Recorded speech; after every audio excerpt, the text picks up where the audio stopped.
So Michelle, in the last few years, there's been an increase in demand for acoustic modeling data. We're hearing that data is the new gold. Can you explain the use case and how the data is used? All right, so I'm not sure how much you know about AI, but AI, uh, artificial intelligence, machine learning, we hear all those words. The way an engine works is you separate between the engine itself, which is usually like a neural network, is a generic engine that you can customize for this or that purpose, but all AI engines work more or less the same way.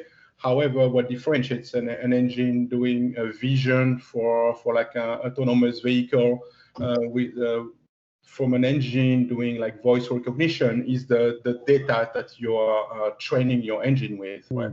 So, for example, specifically in speech, if you have an engine who understands English speakers speaking English, if you now want to expand your engine to people speaking Spanish, well, you're going to have to train your engine with Spanish voices.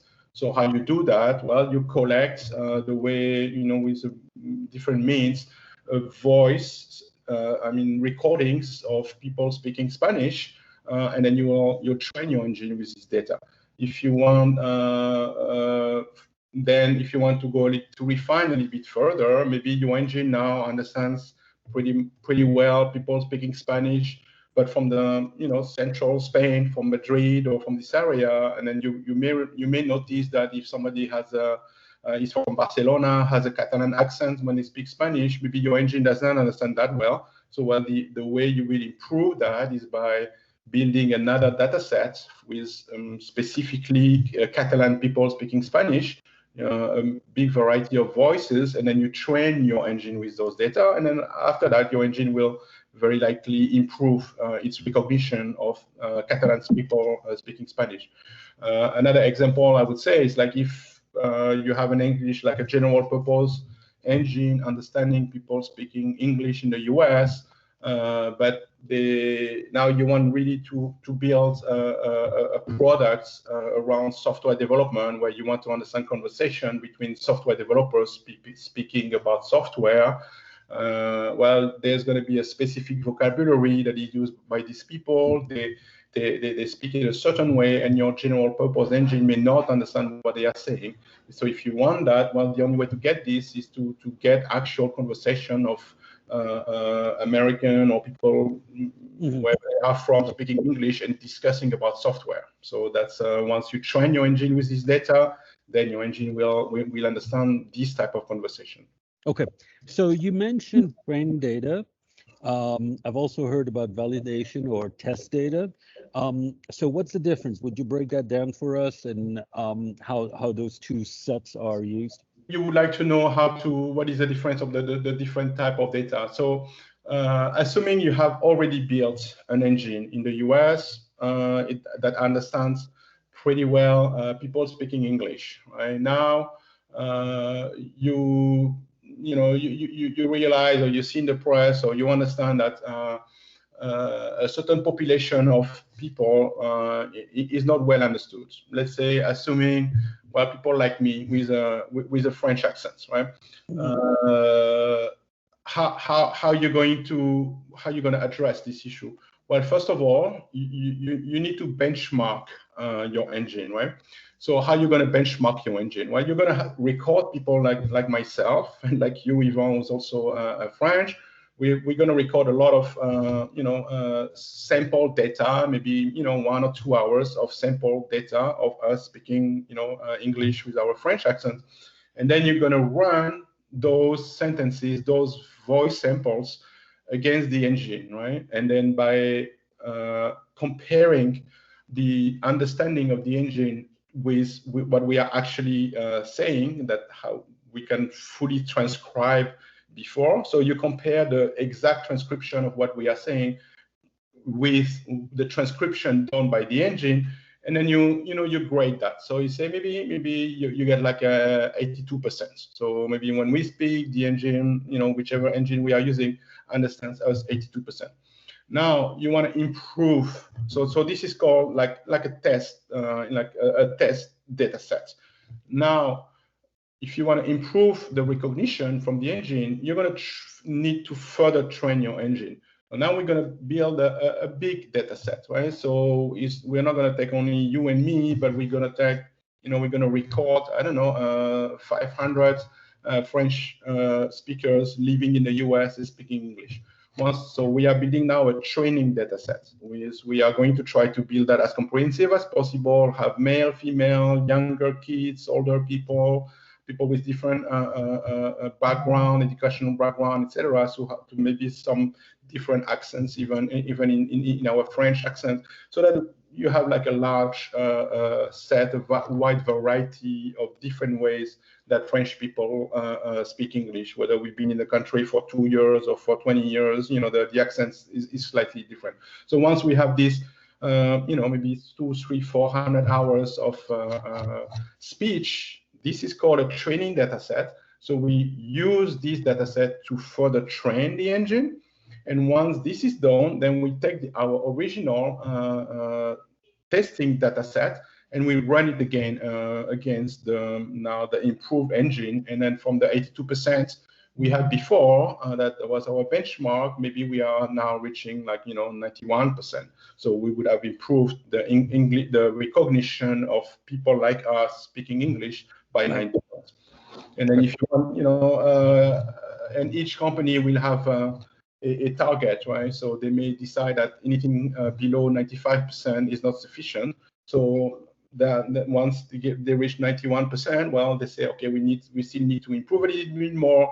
They get they figure out what are the edge cases they want to address. They build another training data set for those particular edge cases, and then run the train again and run the test again to see to which level they've reached. So, I mean, obviously this contributes to a better AI, this contributes to better machine learning, but what is the direct impact on user experience? So now let's take another example. Let's take you, Yvon, assuming you have a chain of burger shops called Yvon Burgers, right? And then you want to install a system, a voice recognition system throughout all your shops that takes orders over the phone, for example, in a automated or semi-automated way. If you just use the brand like a regular general purpose voice assistant, it is possible that because your shop is selling products that have different names and that are non-standard, like let's say like the Ivaner might be your burger or whatever the product names you use. What's going to happen is the voice assistant may not understand well people ordering those particular products, right? Because they have not been trained on that. Right. So your customers are going to start getting maybe frustrated, right? They want to order something, they get something else, or they believe they've been understood, and actually the voice assistant keep asking them, can you repeat? I didn't understand what you're saying. That you get and we're all frustrated once or when you call a call center and then you're not understood properly. So now if you train that particular engine with like I was describing before, a specific data set with people ordering your products or having the type of normal conversation they would have with a real life order taker at Yvon Burgers, once you have built this data set and you train your engine with this data set, well, chances are that when your customers are coming next time and now your voice assistant recognizes them better, of course you're going to limit the frustration, you're going to increase the accuracy, you're going to overall increase the user experience. Okay, so thank you. Continuing with the concepts in data collection and data preparation, what is real data versus synthetic data? What does it mean, and how are they used? All right, so let's go back to your Yvon Burgers chain, right? So you have this general purpose voice assistant. You want to further train this assistant with data to improve your order taking process for specifically for event burgers, right? So maybe currently you have people answering the phone somewhere when your customers want to take orders for delivery of burgers to their place or whatnot. So what you can do is you can record all those conversations, right?